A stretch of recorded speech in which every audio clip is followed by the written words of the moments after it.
ఈరోజు హౌస్ లో పెద్ద ట్విస్టే జరిగింది. ఫస్ట్ నామినేషన్స్ పెట్టారు. ఒకరొకరు వచ్చేసి 11 మంది మిగిలారు ఇంకా.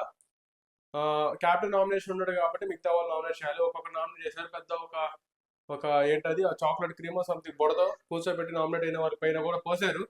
ఫైనల్లో బిగ్ బాస్ పెద్ద ట్విస్ట్, ఈ నామినేషన్స్ మొత్తం ఫేక్ అని వదిలేసి తనే డైరెక్ట్ గా అందరినీ నామినేట్ చేశాడు. తర్వాత Emmanuel as a house captain తనకు కావాల్సిన ఇమ్యూనిటీ ఏంటి? యాజ్ ఎ కెప్టెన్ గా ఒక ఇమ్యూనిటీ ఉంటుంది, నామినేషన్స్ నుంచి సేవ్ అవడం. సో ఆ నామినేషన్స్ నుంచి సేవ్ అవుతాడా లేదా అని కూడా హౌస్ మేట్స్ డెసిషన్ కి బిగ్ బాస్ ఇచ్చేసి ఒక బ్యాలెట్ ఓటింగ్ పెట్టారు. దాంట్లో తనకి ఇమ్యూనిటీ దక్కాలా లేదా అని చెప్పేసి ఓట్లు వేశారు. సో ఆల్మోస్ట్ తన ఇమ్యూనిటీ వచ్చేసింది. ఇప్పుడు నాకేమనిపిస్తుంది అంటే ఇమాన్యుల్ ఎంత నిజాయితీగా హౌస్ లో ఉంటున్నారు. సో అందుకే కదా హౌస్ మేట్స్ అందరూ తనకు ఇమ్యూనిటీ దక్కాలని చూశారు. ఇన్ని వీక్స్ నామినేషన్స్ లేకపోయినా కూడా ఇమాన్యుయల్ కి తన ఇమ్యూనిటీ దక్కాలని చెప్పేసి హౌస్ మేట్స్ ఓట్స్ వేశారంటే అక్కడే మనకి ఇమాన్యుయల్ ఎంత చక్కగా తన గేమ్ ప్లే ఆడుతున్నాడు, అందరితో ఎంత బాగుంటున్నాడు, బ్యాక్ బెంచ్ అసలు ఉండట్లేదు కాబట్టే ఇంత నిజాయితీగా తను ఉన్నాడు. సో తన నిజాయితీ అనేది హౌస్ మేట్స్ మనకి చూపించారు చెప్పాలంటే ఈరోజు. సో తనకు ఇమ్యూనిటీ రావాలని చెప్పేసి ఓట్లేసి తనని ఫైనల్ గా నామినేషన్స్ లో రాకుండా చూశారు. So well done house mates. చాలా జనరాసిటీగా హౌస్ మేట్స్ బిహేవ్ చేశారు, చాలా వెల్ గా బిహేవ్ చేశారు అనిపించింది. ఇక్కడ ఏంటంటే టూ ఫేసెస్ లేకుండా నిజాయితీగా తనకు దక్కాలి. Because he deserve, Emmanuel deserve. తన గేమ్ ప్లే చూస్తే అసలు ఇప్పటి వరకు ఒక కమేడియన్ హౌస్ లోకి వచ్చి ఇంత చక్కగా ఆడిందే లేదు. ఎక్కడ ఎక్కడ కామెడీ చేయాల్సింది అక్కడ కామెడీ, ఏ గేమ్ ఆడిన ఆల్మోస్ట్ ఇమాన్యుయల్ ప్రతి ఒక్క టాస్క్ ఆల్మోస్ట్ గెలవడానికి ట్రై చేసాడు, గెలిచాడు కూడా. సో తన గేమ్ ప్లేలో తను అనుకున్న గేమ్ ప్లేలో తను ఆడుతున్న గేమ్ ప్లేలో ఒక మచ్చ లేదు. ఆల్మోస్ట్ కొంచెం ఒక రవ్వ అక్కడక్కడ కనబడుతుంది. బట్ అది మనకి ఇంటర్నల్ గా వాళ్ళు డిస్కషన్స్ ఏం చేస్తారో అది మనకు తెలీదు. వాళ్ళు మాట్లాడిందే కనపడుతూ ఉంటుంది. కాబట్టి ఇంటర్నల్ డిస్కషన్స్ లో వాళ్ళని ఎలా డిస్కస్ చేశారని మొత్తం మనకు తెలియదు. కాబట్టి మనం దాన్నే పర్టికులర్ గా తీసుకొని ఇమాన్యుయల్ మోసగాడు, ఇమాన్యుయల్ బ్యాక్ పిక్ చేస్తాడు, పైకి నటిస్తున్నాడు అని చెప్పకూడదు. సో వీటన్నిటికీ ఈ రోజు ఆన్సర్ దొరికింది. హౌస్ మేట్స్ చూపించేశారు తన ఇమ్యూనిటీకి తనకి ఇచ్చేసి.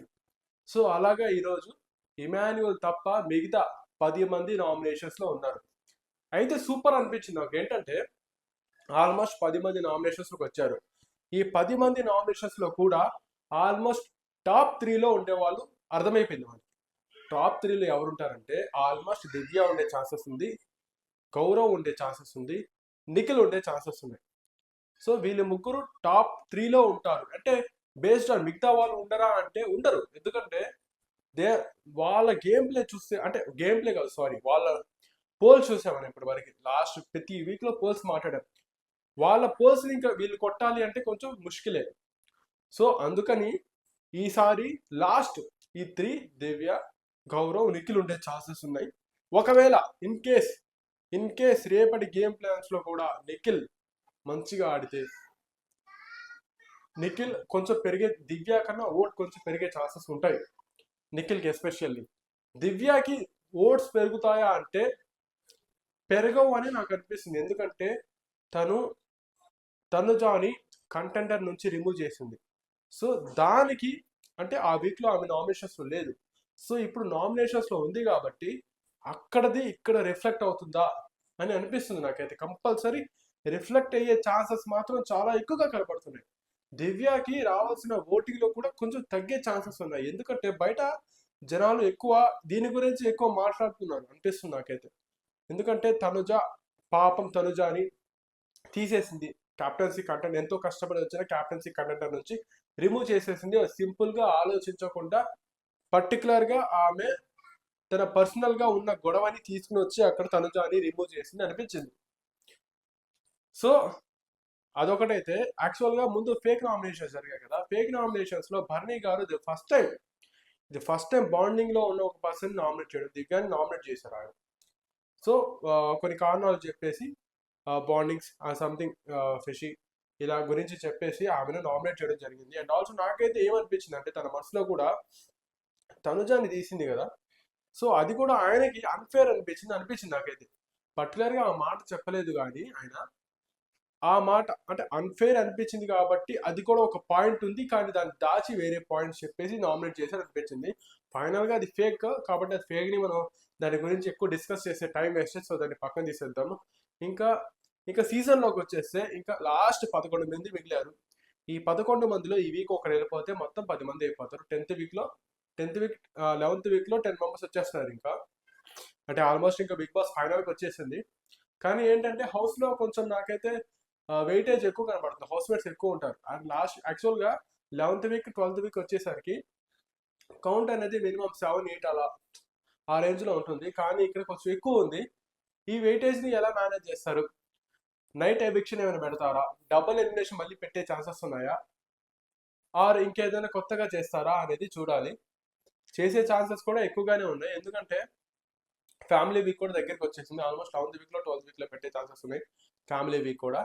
సో వీటన్నిటి కోసం కొంచెం అటు ఇటుగా చేస్తారు హౌస్ని బ్యాలెన్స్ చేయడానికి. మేబీ కొంచెం ఏదో ఒకటి రస్మలై కలుపుతారు అని అనిపిస్తుంది. త్వరగా ఏదో ఒకటి చేస్తే బాగుంటుంది, ఎందుకంటే మన ఫినాలేకి చాలా దగ్గరగా ఉన్నాం, చాలా అంటే చాలా దగ్గరగా ఉన్నాం. ఆల్మోస్ట్ ఇంకా ఫినాలేలో టాప్ 5 ఎవరు ఉంటారు కూడా అర్థమైపోతుంది మనకి, ఆల్మోస్ట్ అర్థమైపోయింది. అండ్ టాప్ ఏమంటారు ఆ ట్రోఫీని లిఫ్ట్ చేసే అవకాశం కూడా ఈసారి ఒక ఉమెన్కి ఎక్కువగా ఛాన్సెస్ ఉన్నాయి. ఎస్పెషల్లీ తనుజాకి చాలా ఎక్కువ ఛాన్సెస్ ఉన్నాయి. ఇంకోటి ఏంటంటే ఆ ఇమాన్యుల్ కూడా నామినేషన్స్లోకి వచ్చుంటే బాగుండేది. సో మనకి అర్థమైపోయేది యాక్చువల్గా అక్కడ. సో ఇమాన్యుల్కి వచ్చే ఆ పర్సంటేజ్ కానీ మ్యాచ్ చేసుకొని చూస్తే ఈజీగా అర్థమైపోద్ది. అదే అనుకున్నాను, కొద్దిగా హౌస్ మేట్స్ కొంచెం జర్వాసిటీ చూపించి అతని ఇమ్యూనిటీ అంతకు ఇచ్చేశారు, కానీ అది కానీ జరగకపోయి ఉండే మనం కూడా మునిగాం కాబట్టి ఇది కూడా ముంచేద్దామని చెప్పి ముంచేస్తుంటే సూపర్గా ఉండేది అనిపించింది నాకైతే. ఎందుకంటే ఇమాన్యుల్ కూడా కావాలి, నామినేషన్స్ కావాలి, అతను కూడా నామినేషన్ ఉంటే అతని ఎలిమినేట్ అయ్యే ఛాన్సెస్ లేదు, భయపడాల్సిన అవసరం కూడా లేదు. Emmanuel is top 5 contender, almost top 5 contender అయిపోయాడు ఆయన, డిసైడెడ్ ఆయన. సో అది మిస్ అయిపోయింది ఈరోజు. దాన్ని చూద్దాం నెక్స్ట్ వీక్ అయినా నామినేషన్స్లోకి వస్తాడా లేదా అనేసి, అప్పుడైనా చూద్దాం ఇంకేం జరుగుతుందో. రేపటి నుంచి మళ్ళీ క్యాప్టెన్సీ కంటెండర్ రొటీన్ రొట్ట మొత్తం స్టార్ట్ అయిపోతుంది. చూద్దాం. That's it. బాయ్.